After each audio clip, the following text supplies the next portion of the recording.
नमस्कार दोस्तों, स्वागत है आपका मिशन सिविल सर्विसेज में। फ्रेंड्स, 17 दिसंबर 2021 के करंट अफेयर्स ये रहे आपके सामने। पहला और महत्वपूर्ण प्रश्न हमारा है कि केंद्रीय मंत्रिमंडल ने विवाह के लिए महिलाओं की उम्र 18 वर्ष से बढ़ाकर इसमें से कितने वर्ष रखने के प्रस्ताव को मंजूरी दे दी है। ऑप्शंस हैं 24 वर्ष, 25 वर्ष, 21 वर्ष और 28 वर्ष। फ्रेंड्स, बहुत महत्वपूर्ण बदलाव ये किया गया है और इसका उत्तर है सी, 21 वर्ष। 21 वर्ष कर दिया गया है कि महिलाओं की यानी लड़कियों की जो उम्र है विवाह के लिए वो न्यूनतम 21 वर्ष होनी ही चाहिए। आपको बता दूं कि इसके लिए जो हरियाणा में खाप पंचायतें होती हैं वो उन्होंने इस पर टिप्पणी इस तरह की है कि इससे अपराधों वगैरह को बढ़ावा मिलेगा। तो देखिए, इस पर बहुत तरह के कमेंट्स अभी आने वाले हैं। तो अगर आप अपनी परीक्षा की तैयारी कर रहे हैं तो मेरा सुझाव होगा कि मेंस एग्ज़ाम के लिए, मुख्य परीक्षा के लिए आप इस टॉपिक को विशेष रूप से ध्यान में रखें, फोकस में रखें, क्योंकि महिलाओं से संबंधित टॉपिक्स बहुत ही महत्वपूर्ण हो जाते हैं हर तरह की परीक्षा के लिए, स्पेशली सिविल सर्विसेज के लिए। चलिए अगला प्रश्न हम देखते हैं। पहले इसका थोड़ा सा एक्सप्लेनेशन देख लें। वर्तमान में हिंदू, सिख, जैन और बौद्ध के लिए हिंदू विवाह अधिनियम के तहत महिलाओं की न्यूनतम आयु 18 वर्ष और पुरुषों के लिए 21 वर्ष है। अगला प्रश्न है हमारा कि हाल ही में किस देश के दिग्गज फुटबॉलर सर्जियो एगुएरो ने सिर्फ 33 साल की उम्र में फुटबॉल को हमेशा के लिए अलविदा कह दिया है, यानी कि संन्यास ले लिया है। ऑप्शंस हैं ब्राज़ील, मेक्सिको, कोलंबिया, अर्जेंटीना। इसका सही उत्तर है डी, अर्जेंटीना। अर्जेंटीना के दिग्गज फुटबॉलर सर्जियो एगुएरो ने सिर्फ 33 साल की छोटी उम्र में ही फुटबॉल से हमेशा के लिए संन्यास ले लिया। इन्होंने फुटबॉल को हमेशा के लिए अलविदा कह दिया है। स्पेन के क्लब बार्सिलोना में खेलने के लिए इस स्ट्राइकर एगुएरो ने हार्ट की बीमारी के कारण फाइनली इन्होंने फुटबॉल से संन्यास लेने का फैसला किया है। इसी साल इंग्लैंड के बड़े क्लब मैनचेस्टर सिटी के साथ एक दशक लंबा समय बिताने के बाद एगुएरो ने कुछ महीने पहले ही बार्सिलोना ज्वाइन किया था। आगे बढ़ते हैं। हाल ही में चीफ ऑफ स्टाफ कमेटी के चेयरमैन का पदभार किसने संभाला है। ऑप्शंस हैं air chief marshal V R. Chaudhari, general M Naravane, admiral R. Harikumar. इनमें से कोई नहीं। सही उत्तर है जनरल एम.एन. नरवणे। थल सेना प्रमुख जनरल एम नरवणे ने हाल ही में चीफ ऑफ स्टाफ कमेटी के चेयरमैन का पदभार संभाला। आपको बता दें कि जनरल सीडीएस जो जनरल विपिन रावत थे, उनके निधन के बाद से ये पद खाली हो गया है। सीडीएस पद के गठन के पहले आमतौर पर तीनों सेनाओं के प्रमुखों में सबसे वरिष्ठ को चीफ ऑफ स्टाफ कमेटी के अध्यक्ष का पदभार सौंपा जाता था। अगला प्रश्न है, भारत में विजय दिवस किस दिन मनाया जाता है। 16 दिसंबर, 12 मार्च, 14 अप्रैल या 13 मई। सही उत्तर है ए, 16 दिसंबर। भारत में 16 दिसंबर को प्रतिवर्ष विजय दिवस के रूप में मनाया जाता है। इसका कारण है कि 1971 के युद्ध में भारत की जो विजय हुई थी पाकिस्तान पर, उसके प्रतीक के रूप में इस दिन को मनाया जाता है। भारत और पाकिस्तान के बीच 1971 का जो युद्ध हुआ था ना, वो 2 मोर्चों पर लड़ा गया था।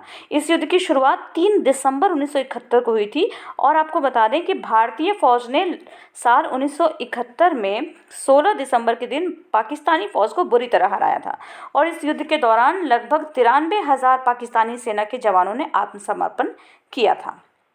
अगला प्रश्न है, इनमें से कौन सा एयरपोर्ट जल्दी ही देश का 4 रनवे वाला पहला एयरपोर्ट बन जाएगा। बहुत महत्वपूर्ण प्रश्न है फ्रेंड्स। छत्रपति शिवाजी अंतर्राष्ट्रीय एयरपोर्ट, इंदिरा गांधी अंतर्राष्ट्रीय एयरपोर्ट, बिरसा मुंडा अंतर्राष्ट्रीय एयरपोर्ट या नेताजी सुभाष चंद्र बोस अंतर्राष्ट्रीय एयरपोर्ट। सही उत्तर है बी, इंदिरा गांधी अंतर्राष्ट्रीय एयरपोर्ट। इंदिरा गांधी अंतर्राष्ट्रीय एयरपोर्ट जल्दी ही 4 रनवे वाला देश का पहला हवाई अड्डा बन जाएगा। हवाई अड्डे के दक्षिणी एयरफील्ड पर रनवे 1129 के समानांतर एक नया 4.4 किलोमीटर लंबा रनवे तैयार किया जा रहा है। एयरपोर्ट संचालित करने वाली company Delhi international airport limited ने टर्मिनल 1 के स्मार्ट एप्रन शुरू करने के मौके पर ये जानकारी शेयर की। छठा प्रश्न है, सार्वजनिक क्षेत्र की बिजली कंपनी एनटीपीसी ने किस राज्य के सिमहाद्री में एकल ईंधन सेल आधारित हरित हाइड्रोजन माइक्रोग्रिड परियोजना की शुरुआत की है। ऑप्शन से बिहार, आंध्र प्रदेश, तमिलनाडु, कर्नाटक। सही उत्तर है बी, आंध्र प्रदेश। सार्वजनिक क्षेत्र की बिजली कंपनी है एनटीपीसी, जिसने आंध्र प्रदेश के सिमहाद्री में एकल ईंधन सेल आधारित हरित हाइड्रोजन माइक्रोग्रिड परियोजना की शुरुआत की है। बयान में कहा गया है कि ये भारत की पहली और दुनिया की सबसे बड़ी हरित हाइड्रोजन आधारित ऊर्जा भंडारण परियोजनाओं में से एक होगी। इस अनूठी परियोजना की रूपरेखा एनटीपीसी ने स्वयं तैयार की है। ये भारत के लिए एक विशिष्ट परियोजना है और लद्दाख तथा जम्मू कश्मीर जैसे देश के दूर दराज क्षेत्रों को कार्बन उत्सर्जन से मुक्त कराने में मददगार होगी। अगला प्रश्न है, केंद्र सरकार ने 15 दिसंबर 2021 को प्रोडक्शन लिंक्ड इनिशिएटिव स्कीम के लिए कितने करोड़ रुपए के निवेश को मंजूरी दी है? ऑप्शन है 46,000 करोड़ रुपए, 36,000 करोड़ रुपए, 76,000 करोड़ रुपए या 60,000 करोड़ रुपए। सही उत्तर है सी, 76,000 करोड़ रुपए। केंद्र सरकार ने प्रोडक्शन लिंक्ड इनिशिएटिव यानी पीएलआई स्कीम के लिए 76,000 करोड़ रुपए के निवेश को मंजूरी दी है। इसके तहत अब देश में सेमीकंडक्टर और डिस्प्ले बोर्ड का निर्माण किया जाएगा। केंद्रीय मंत्री अश्विनी वैष्णव ने कहा कि सेमीकंडक्टर चिप्स का डिज़ाइन, फैब्रिकेशन और पैकेजिंग के लिए पूरा इकोसिस्टम देश में ही स्थापित होगा। ये सामरिक महत्व और आर्थिक आत्मनिर्भरता के क्षेत्र में भारत की तकनीकी कौशल को मजबूत करेगा। 8वां प्रश्न है, डेटा एनालिटिक्स कंपनी गवर्नमेंट के एक सर्वे के मुताबिक विश्व के 20 सबसे प्रशंसनीय व्यक्तियों में किसे पहला स्थान प्राप्त हुआ है? अमेरिकी राष्ट्रपति जो बाइडेन, रूस के राष्ट्रपति व्लादिमीर पुतिन, पाकिस्तानी प्रधानमंत्री इमरान खान या अमेरिका के पूर्व राष्ट्रपति बराक ओबामा? सही उत्तर है अमेरिका के पूर्व राष्ट्रपति Barack Obama. Data analytics company YouGov के एक सर्वे के मुताबिक विश्व के 20 सबसे प्रशंसनीय व्यक्तियों में अमेरिका के पूर्व राष्ट्रपति बराक ओबामा को प्रथम स्थान प्राप्त हुआ है। इस सूची ने पीएम मोदी ने कई प्रभावशाली हस्तियों और राजनीतिक हस्तियों को पछाड़कर 8वां स्थान प्राप्त किया है। प्रधानमंत्री मोदी ने अमेरिकी राष्ट्रपति जो बाइडेन, रूस के व्लादिमीर पुतिन और पाकिस्तानी प्रधानमंत्री इमरान खान को भी पीछे छोड़ दिया है। 9वां प्रश्न हमारा कि 2021 के एशियाई पावर इंडेक्स में कौन सा देश शीर्ष पर है? ऑप्शंस हैं चीन, भारत, यूएसए, रूस। सही उत्तर है यूएसए। एशियाई पावर इंडेक्स सिडनी के लोवी इंस्टीट्यूट द्वारा तैयार किया जाता है। हाल ही में जारी 2021 के सूचकांक में संयुक्त राज्य अमेरिका इस क्षेत्र पर प्रभाव डालने के लिए शीर्ष स्थान पर है। सूचकांक ये एशिया के 26 देशों और क्षेत्रों को रैंक करता है। भारत को चौथे सबसे शक्तिशाली देश के रूप में स्थान देता है। आर्थिक क्षमता, सैन्य क्षमता, लचीलापन और सांस्कृतिक प्रभाव जैसे शक्ति के कई उपायों के आधार पर भारत ने अपना चौथा स्थान बरकरार रखा है। 10वां प्रश्न है, कौन सा शहर पूरी तरह से पेपरलेस होने वाला दुनिया की पहली सरकार बन गया है? ऑप्शन है Moscow, Dubai, New York, Abu Dhabi. सही उत्तर है बी, दुबई।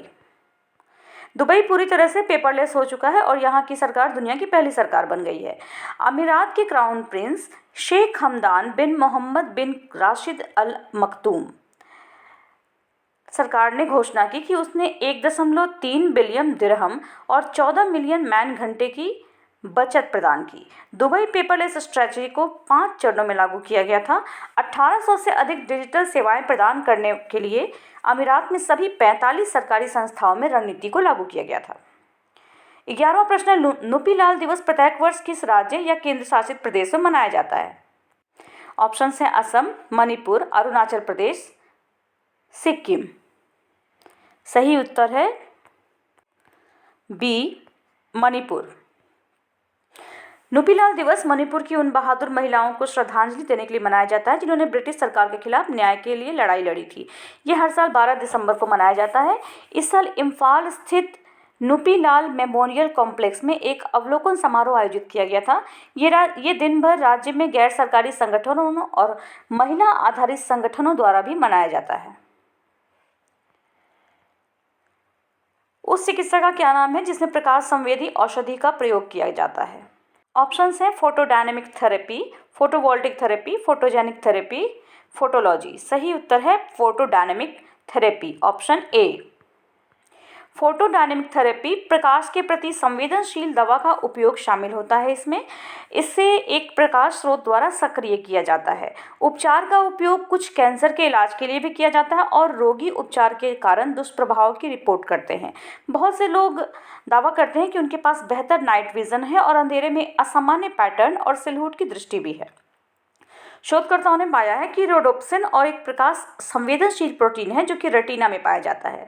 क्लोरीन E6 के साथ ये बातचीत एक कम्युनिकेशन बनाता है और कैंसर के उपचार में उपयोग किया जाने वाला ये प्रकाश काफ़ी सेंसिटिव है, काफ़ी संवेदनशील है। 13वां प्रश्न है, हाल ही में खबरों में रही सीन नदी किस देश में स्थित है? रूस, फ्रांस, ऑस्ट्रेलिया, चीन। सही ऑप्शन है बी, फ्रांस। हाल ही में खबरों में रही सीन नदी फ्रांस में स्थित है। सीन उत्तरी फ्रांस में एक 777 किलोमीटर लंबी नदी है। 26 जुलाई 2024 को पेरिस ओलंपिक का उद्घाटन समारोह जो होगा वो सीन नदी पर होगा और यही कारण है कि ये अभी चर्चा में है।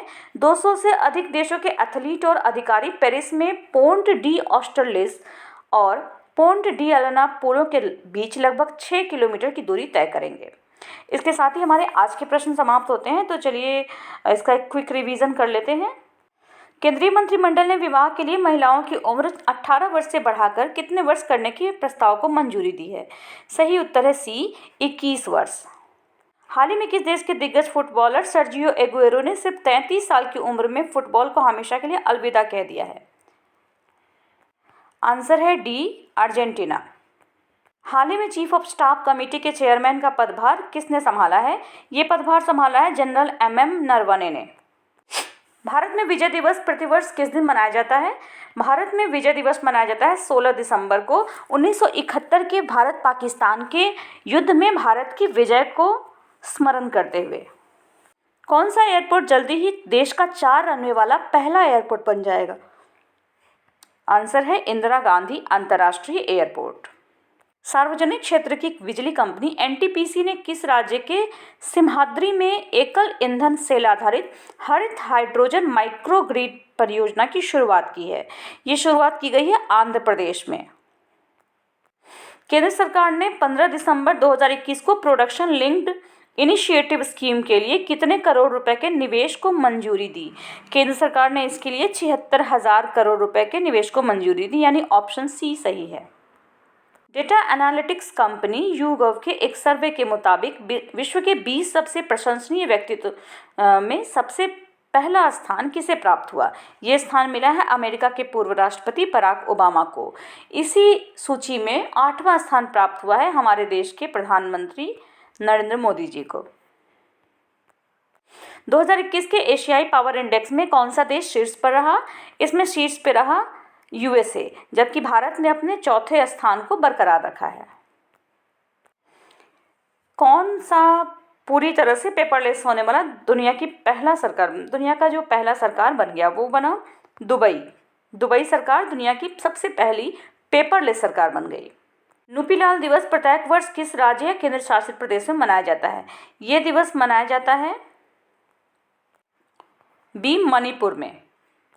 इसको मेनली मनाया जाता है जो ब्रिटिशर्स के खिलाफ महिलाओं ने लड़ाई लड़ी थी उसको याद करते हुए मनाया जाता है। उस चिकित्सा का क्या नाम है जिसमें प्रकाश संवेदी औषधि का प्रयोग किया जाता है? ये चिकित्सा है फोटोडायनेमिक थेरेपी। हाल ही में खबरों में रही सीन नदी किस देश में स्थित है? ये नदी स्थित है फ्रांस में।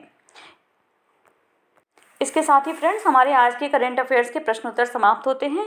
बिहार एक परिचय इम्तियाज़ अहमद साहब की किताब का जो वस्तुनिष्ठ संस्करण है उसके वीडियोस आपके लिए आ रहे हैं लगातार और मुझे खुशी है कि आपके काम भी आ रहे हैं।